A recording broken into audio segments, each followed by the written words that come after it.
wano teriyo musajja asobola mu kyalo musajja yenna ategeera alimu amagezi alina kusukka kwomu mukinkulayirira Allah yantonda yenna musajja ategeera alimu amagezi alina okuba nga asukka kwomu sikubye nnyo njogera mazima njogera maki omu bizibu omu biba biki bizibu byerere bwagenda mu nsonga nawe nozigendamu ne mutunuligana bwalwala n'olwala bwagenda ewaabwe nawe noba nga oli ku buko n'entegeera efunda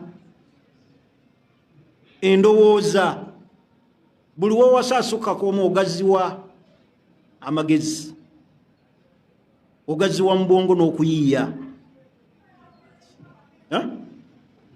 naye buli bwobeera bwoti efunda wala entegeera onoonya mutwalo gumu kuba gwe mulya.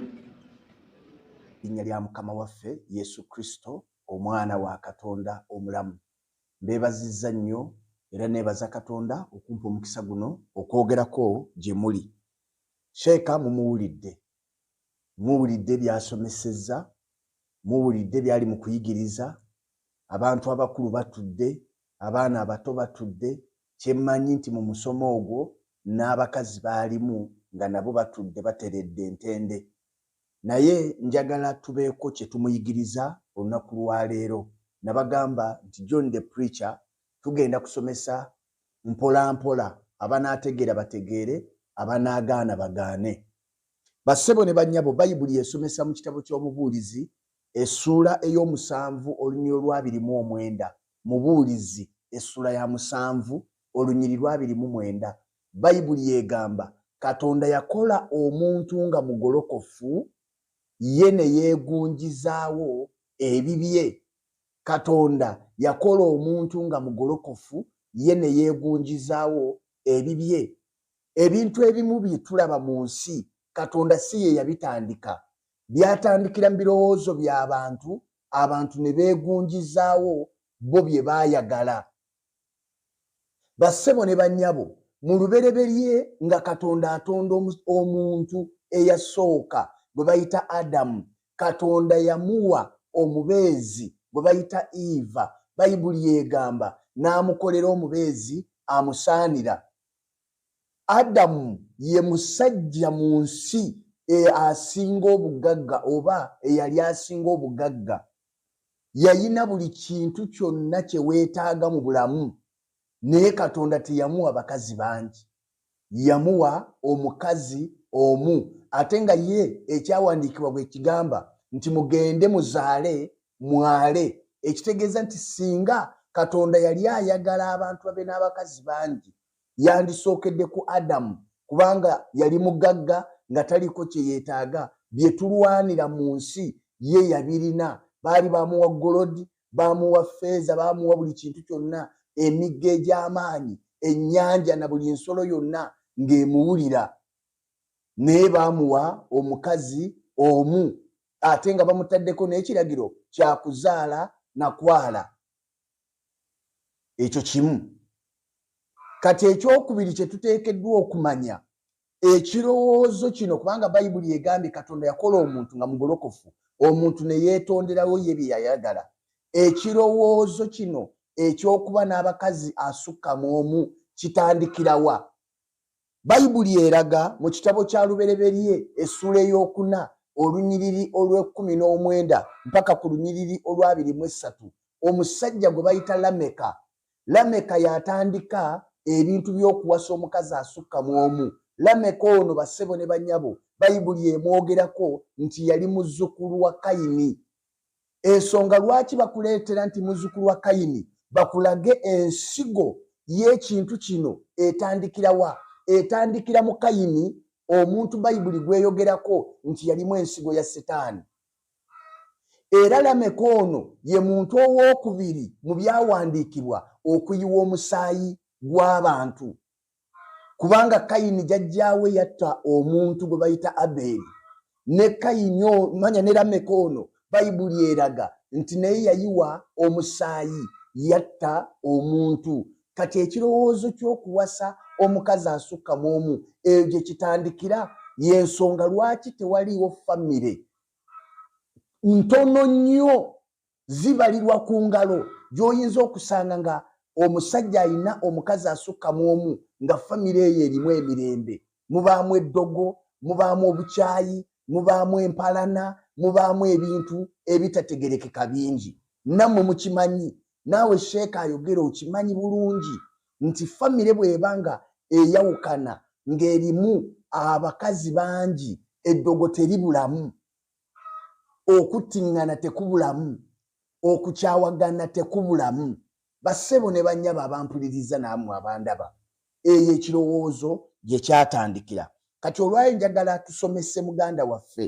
mukadde waffe tubeeko kye tumuyigiriza obufumbo bwonna obulungi bulina empagi kwe bulina okutambulira empagi ezo ziri 5 ekisooka kwe kwagala okwannamaddala obufumbo nga bunaatambula bulungi nga tebulina mitawaana buteekwa okubaamu okwagala okwannamaddala ekyokubiri okwesigaŋŋana buli muntu nga yeesiga munne ekyokusatu okuwaŋŋana ebitiibwa nga buli omu awa munne ebitiibwa tulabye abasajja bandi nga baagala ebitiibwa naye bo nga tebawa bakazi baabwe bitiibwa kati oyo omusajja nga bw'omuwulira tawa kitonde kikazi kitiibwa ye mu busiraamu baba balaba omukazi bamulaba ng'endogoyi bamulaba nga bw'ogula eŋŋamirayo ekutambuze bamulaba nga ekintu ekiri awo ekyokweyambisibwa obweyambisibwa ekyokuna okukola ki okwetegeera oba okutegeeregana okubanga omanyi munno nti leero okusira bwali kirabika ayina kyayitamu ekyokutaano okukkiriza faith noba nga mulina okukkiriza ku nsonga ezimu kati bassebo ne bannyabo nsaba tukwateeko katono nnyo ku mpagi esoose gye bayise okwagala okwannamaddala kubanga bwe tusoma mu kitabo ky'Abefeso essuula ey'okutaano olunyiriri olw'25 mpaka ku 29 bayibuli ekubiriza abasajja nebaga nti abasajja mwagalenga bakazi bammwe nga Kristo bwe yayagala ekkanisa ne yeewaayo ku lwayo abasajja mwagale bakazi bammwe nga Kristo bwe yayagala ekkanisa ne yeewaayo ku lwayo kati abamu ajja kubukage nti tulaba bagambi bakazi bammwe kitegeeza bangi nedda n'abasajja boogera n'abangi abasajja mwagalenga bakazi bammwe nga Kristo bwe yayagala ekkanisa bassebo ne bannyawo bwe tusoma mu kitabo ky'Abefeso essuula ey'13 olunyiriri olw'okuna mpaka ku lw'omusanvu bayibuli etulaga bulungi kye bayita okwagala kye ki okwagala kukola ki empagi z'okwagala ze ziriwa kati namwe muteeke sheeka wammwe ku minzaani mulabe ddala ddala byasomesa birimu okwagala oba mulimu kweyagaliza bayibuli egamba bweti abakolinso ekisooka essuula ye13 olunyiriri olw'okuna mpaka ku lw'omusanvu ekibatawaanya mwe bajjama mwava ku kigambo kya Katonda mukola kwagala kwa mitima gyammwe na kuyaayaana kwa birowoozo byammwe bakolinso ekisooka essuula 13 olunyiriri olw'okuna mpaka ku lw'omusanvu lugambe weti okwagala kugumiikiriza kati omusajja akugambye nti ensonga lwaki oteekwa okuwasa omukazi owookubiri kubanga ono omukazi bw'aba agenze mu nsonga mbunaawe oba ogenze mu nsonga lowoozaayo omuntu omukulu afaanana nga sheeka nga tasobola kugumiikiriza nnaku 4 ez'omukyala ng'agenze mu nsonga ennaku 4 kirowoozeeko naawe gwampuliriza naawe andaba ddala oyo muntu ki bayibuli egambye okwagala kukola ki kugumiikiriza okwagala kulina ekisa ddala bw'oba ng'oli musajja mukazi wo yakuzaalidde omwana ensonga ekuddusa ogende lwa Hadija oba ogende wa Zainabu omulekewo kubanga tolina kisa olw'okuba tolina kwagala omukazi ono tewamuwasa lwakwagala omukazi ono wamuwasa kutuukiriza bigendererwa byo kusanyusa mubiri gwo kukola bwe kyoyagala. Kyova omuddukako yazadde, toyina kisa kyonna, tosobola kumubeererawo, oddusa emisinde kubanga omubiri gukuwaga. Bassebo ne bannyabo, emu ku nsonga eyaleeta Kristo mu nsi kukwata mibiri gyaffe gino agitte, agikakkanye, gife, gibe nga tegikyalina kwaka. Ebyo byonna bye mukola ne muteekawo kateni ne mukola biki kubanga emibiri gye gisinga amaanyi emyoyo gyammwe. Naye bwe mukkiriza Kristo musajja gwe gwandaba wamma n'okwata omwoyo gwo n'oguteeka mu Yesu n'oguliisa ekigambo kya Katonda, omwoyo gugenda kuba gw'amaanyi gube nga gusinga omubiri amaanyi. Bino byonna by'owulira sheeka obeera otyawo, omukazi bw'agenda ewaabwe kitegeeza naawe ogenza ewaabwe. Lowoozaamu okutta abaana b'abandi bano batadde waka, gwe bw'olwala bo bakole ki? Naye kubanga temulina kwagala ebyo temusobola na kirowoozaako. Mulowooza sayidi yammwe yokka. Kati gwe tolwala, gwe tokoowa, gwe mbuuza gwe sheeka nammwe abalala abandaba, gwe tolwala, gwe tokoowa, gwe tofiirwa, gwe tokyala wammwe, gwe togenda bweru, kati gwe lwogenze ebweru, gwe lwogenze ogenze omaze ennaku toliiwo. Kati ekyo sitaani ye takibalaga. Kati Bayibuli egambye nti okwagala kulina ekisa, okwagala tekuba na bujja, okwagala tekwekulumbaza, tekwegulumiza. Owulira yenna ayogeza amalala kubanga talina kwagala, ayogeza malala oteekwa kubanga omanyi omuntu bw'awasa abakazi abangi n'amagezi abanamangi buli gundi. Singa kyali bwe kityo wandibadde gwe musajja gwayogera nga gwe oyina kyolaga, naye tutandikire ku gwe kennyini nnyini otulage amagezi go gali luddawa. Omanyi bw'owasa abakazi bw'oba n'omukazi omu tolowooza nnyo. Njagala onoonyeyo abagagga abasinga obugagga mu nsi yonna balina abakazi bameka. Bwe kiba nga okuwasa abakazi abangi bwe bugagga. In fact bwe kiba bwe kityo, eno hadisi zenina wano nga Aisha alaajana teyandiraajanye.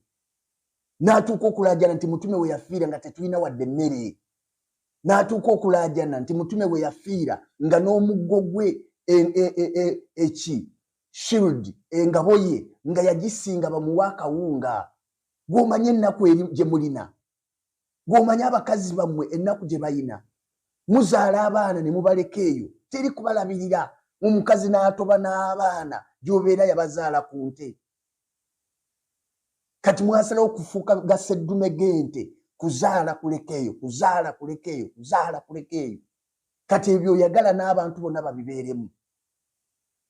Gwe ebyo by'olowooza nti ge magezi, gwe ebyo by'olowooza nti ge magezi ebyo,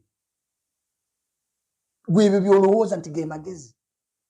Abakazi babonyeebonye n'abaana bammwe, muzaala ne mubaleka eyo. Buli mwana n'abaana be, manya buli mukazi n'abaana be, buli mukazi n'abaana be yatawaana nabo, yamanyi bwe balwala. Omwana bw'alwala n'olya nti omwana yalwadde ng'odduka ng'ogenda ew'omulala. Bagundi, okwo si kwagala. Okwagala tekunoonya byakwo, tekwegulumiza. Bayibuli ekugambye nti tekukola ki? Tekusiba bubi ku mwoyo, tekusanyukira bitali bya butuukirivu, naye kusanyukira wamu n'amazima, kugumiikiriza byonna, kukkiriza byonna, kusuubira byonna, kuzibiikiriza byonna. Ekyo kye bayita okwagala. Ab'emikwano njagala kubasaba baganda bange bampuliriza, yagala mukazi w'oyo, mwagale. Bw'alwala mugumiikirize, gwe ng'olwala n'akugumiikiriza. Gwe lwaki olowooza nti ennaku 3 ennaku 4 olwo oli bubi nnyo nga gw'osobola okulwala omwezi mulamba? Ekyo kiva mu butaba na kwagala. Sheeka ebintu by'asomesa si bituufu, si bya Katonda.